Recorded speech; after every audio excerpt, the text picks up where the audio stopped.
I want to talk about tonight the topic of storing up our treasures in heaven. And here's where I actually want to go with it. What about storing up the treasures in heaven is godly? Because when you think about it, that feels like an ungodly motivation. You know what I mean? Like it feels like we shouldn't be trying to go for treasures at all. Why am I trying to store up treasures? You know, treasures are not the sort of thing that Christians ought to be pursuing. Instead, we should be pursuing selfless pursuits. And so that's one of the things I want to talk about tonight. And I just have 3 points, guys, I want us to gather tonight on why storing up our treasures in heaven is a good thing that the Bible teaches us to do. First, let's go ahead and look at some of the passages where this pops up. So here are 2 passages where Jesus talks about this. This is usually where the phrase is found.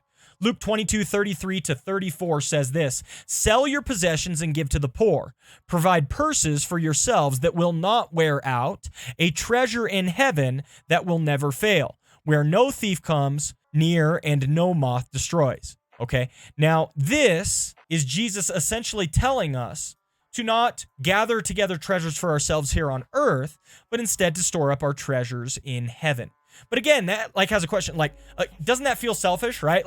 Well, shouldn't I not be pursuing treasure at all? Even if I'm storing it up in heaven, but I don't know, it just feels wrong, right? So that's kind of one of the aspects of it. Another place this one is at is Matthew 6:19-21. It says this, "Do not store up for yourselves treasures on earth where moths and vermin destroy and where thieves break in and steal. But store up for yourselves treasures in heaven where moths and vermin do not destroy and where thieves do not break in and steal. For where your treasure is, there your heart will be also." So those are the 2 passages I wanted to look at because they're the typical ones that are spoken of when we talk about treasures in heaven. Now, again, this feels like a worldly approach. But what I want you to see is that the Bible supports storing up your treasures in heaven and actually supports the idea of being rewarded for how we live our lives. This is not a foreign idea to the Bible. This is actually a thoroughly biblical concept. Let's just go to a few passages that talk about the rewards that we will receive. Here's one in 1 Corinthians 3. "The one who plants and the one who waters has one purpose. They will each be rewarded according to their own labor." Look at that. This is 1 Corinthians 3, starting in verse 8. He's talking about people who are ministering for God, who are trying to live their life for God's glory, to honor Him, okay? They're going to be each rewarded according to their own labor. "For we are co-workers in God's service. You are God's field, God's building. By the grace God has given me, I laid a foundation as a wise builder, and someone else is building on it. But each one should build with care. For no one can lay any foundation other than the one that has already been laid, which is Christ Jesus." What he's saying is this is the heart and soul of Christianity, but we build upon that. "If anyone builds upon this foundation using gold, silver, costly stones, wood, hay, or straw, their work will be shown for what it is, because the day will bring it to light. It will be revealed with fire, and the fire will test the quality of each person's work." He says how your foundation is built upon, that is going to be judged by God. And so we need to recognize that how we live is going to have an impact. He continues, "If what has been built survives, the builder will receive a reward. If it is burned up, the builder will suffer loss, but yet will be saved, even though only as one escaping through the flames." So look at that. If what the builder has built survives, the builder will receive a reward. So you get a reward for ministering and laboring for God. This is not evidently against the Bible's conception of a good motivation. The Bible seems to think this is a fine motivation for living a certain way.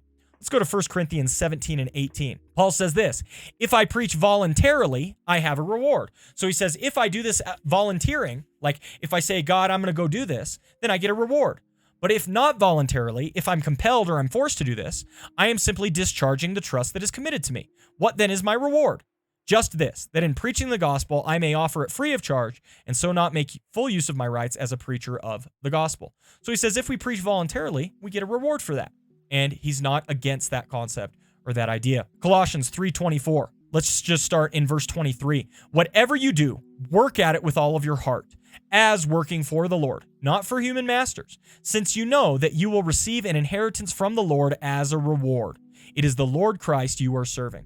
So he says, if you have a secular job, if you're working in a certain field or industry, he says, work as though you're working directly for God, because you are, not for human masters.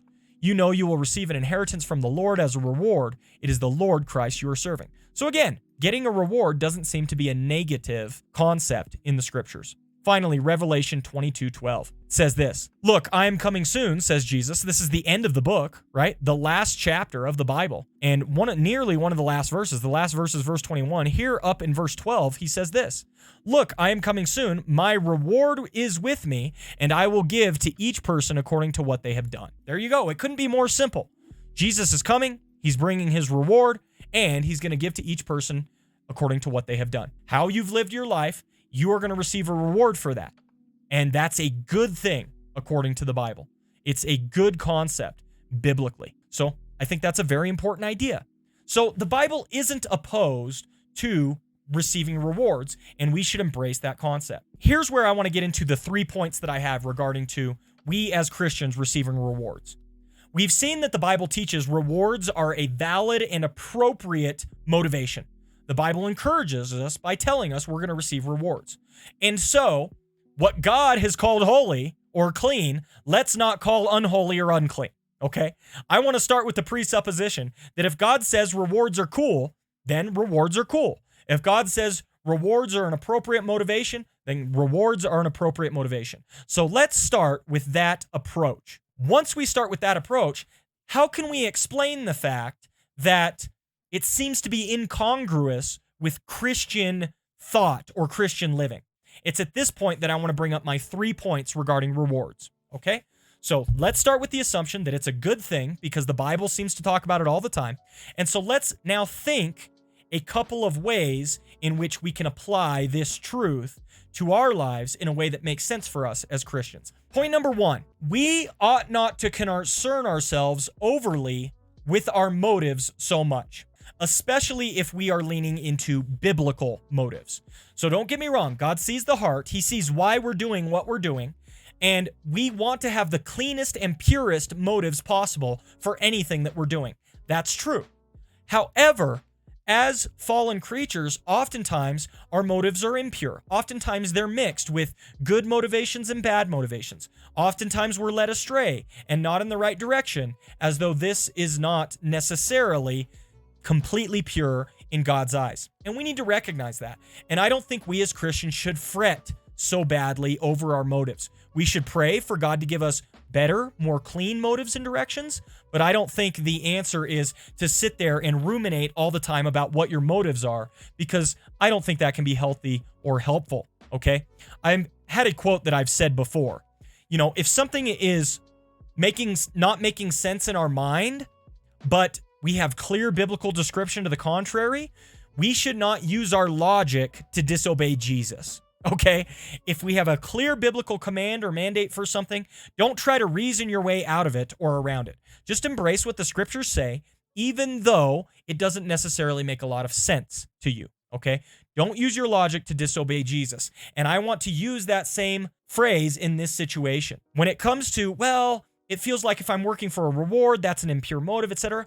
Don't worry about it. The Bible tells you that looking forward to the reward that you're going to get is a good, valid motivation. And so go ahead and lean into that and let God sort out the rest. We have enough troubles in our lives, trying to follow and walk after God in the power of the Spirit, that stopping and discerning and ruminating over every single motive I don't think is always helpful. So that's the first thing. The second thing I want to point out is, what is Jesus' purpose with these statements, okay? These aren't quite parables, but they're close to parables, okay? They're very similar to parable language.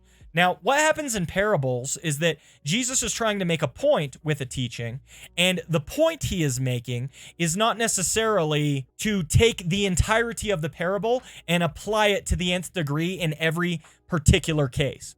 Instead, the way parables usually work is that there is a specific point Jesus is trying to make, and that's why he says what he's saying. If we consider that approach when it comes to these verses or these passages, I think it can be very helpful. Look, for example, at Luke 22:33-34. Notice that he might not be telling us to address the motive of our giving, but instead, he might be addressing the care and the attitude somebody takes towards storing up. Let me explain. It might not be so much that Jesus is emphasizing the treasure part as it is the fact that he's emphasizing the attitude people have towards this. If somebody is eager to store up treasures for themselves on earth, they're a savvy businessman and they love to, accumulate wealth and they love to cut a good deal and they love to get some value. If somebody is doing that, they take a lot of care and pay a lot of attention to what they're doing, okay? What Jesus might be saying with the store up your treasures, it might more be an emphasis on take a lot of care for eternity. He might be saying, like a shrewd businessman, make sure that what you're doing here on this earth counts for eternity. Not so much emphasizing the treasure as the care you are taking. I think that's an important idea. And I have a quote here this is from Erasmo Leva Miracakis, and I'm sure I butchered all of that, right? But this is from Fire of Mercy, Heart of the Word, Meditations on the Gospel according to St. Matthew, okay, from Ignatius Press. And I love this quote. Storing up treasure is an action that apparently has to do with the financial aspects of life, not only with making a living, but with making a great profit and thus providing a secure future. Jesus says by implication that a meticulous care similar to that of the businessman ought to be invested by his followers in the cultivation of the inner treasure. Difficult to name because it is nothing other than the treasure of the common life of love uniting God to man.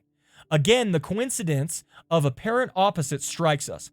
By flowing unceasingly from the chamber of the heart, all of our activity, whether prayer, fasting, or almsgiving, is in fact taking place in heaven. The emphasis here may not necessarily be on the fact that you're storing up treasures, but might more be on the fact that you're being very diligent like a shrewd businessman. And so that might be part of what the metaphor is focusing on, okay? So it might not be focused so much on the treasure itself, but the diligence with which people store up treasures. And he's saying, take similar diligence, take similar care to how you live your life, okay? That might be the idea here. Third and final point. We should look at the sorts of things that the storing are being done in, okay? Look at Matthew 6:21. For where your treasure is, there your heart will be also. Okay. Now, what did he say about the treasures? He said, don't store up your treasures on earth where moths and vermin destroy and where thieves break in and steal. But he instead says to store it up in heaven. And the point, especially if you go back to Luke, is that it's through helping people that our treasures are stored up. Look at verse 33. Sell your possessions and give to the poor. That is a way to store up your treasures, says Luke. Wait a second. Sell your possessions and give to the poor? That is the way you store up your possessions or your treasures in heaven? Yes. Now look at 1 Timothy 6:17-19. Listen to these passages. Command those who are rich in this present world not to be arrogant, nor to put their hope in wealth, which is so uncertain, but to put their hope in God, who richly provides us with everything for our enjoyment. Command them to do good, to be rich in good deeds, and to be generous and willing to share. In this way, they will lay up treasure for themselves as a firm foundation for the coming age. Look, how do you lay up treasure for yourself? In 1 Timothy 6, you do so by helping others. Command them to be good, to be rich in good deeds. Notice that in Luke 12 and in 1 Timothy 6, storing up treasures has to do with helping others. The treasures you're storing up for yourself in heaven might be people. It might be how you're impacting other human beings. It might not necessarily be that you'll get to heaven and there will be a mountain of gold for you to roll around in because you did so many good works, but instead you'll get to heaven and there will be an abundance of souls around you who have been affected by your ministry, your love, and your work on earth. And those might very well be the treasures in heaven that we're storing up. And so that's my third point. We need to recognize that loving others is so key to Christianity. Jesus made it very, very clear. What is the greatest commandment? To love God and to love neighbor. That's how Jesus puts it. We're to love God and to love our neighbor. And that's what we're to focus on. And we can see that very, very clearly in these passages. And so my third point is that your treasures in heaven might be people.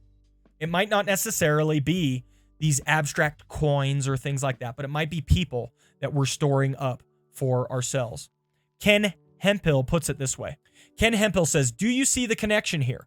We store treasure in heaven by giving to needy people, by doing good works for other people, by supporting missions causes that takes the gospel to unsaved people. And so that might be the very foundation of the treasures in heaven that we're looking at. One other summary statement. This is from John Legg. John Legg says this: what then are treasures in heaven, which are safe from corruption and theft?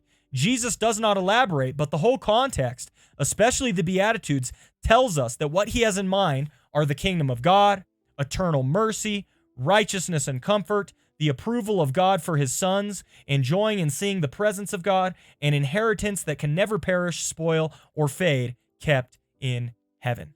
So in the final analysis, the treasures in heaven might actually be something that is much less a material treasure accumulation and much more might be a wealth of character, a depth and richness of relationship, and finally a helping and supporting of people and blessing them that in turn blesses you. That might be the final idea of what the treasures in heaven actually are. We gave some ideas here, but regardless of what they actually are, the Bible does not speak of treasures in heaven as an ill motive for doing good. And so I want to encourage you today, Christian, store up for yourselves treasures in heaven. Focus not on the things of this world. Focus not on storing up treasures for yourself on earth, but instead do these things that lead towards storing up treasures in heaven. Love God and love neighbor, encourage others, help others, and lead others to Christ. And that is going to count for an immense weight in eternity. Hey guys, Pastor Channer here. If you enjoyed that content, would you please consider hitting the like and subscribe button for us? It really helps us out. Also, if you want to check out the description, we've got links to our Twitch and our Discord. Take care. God bless. Bye now.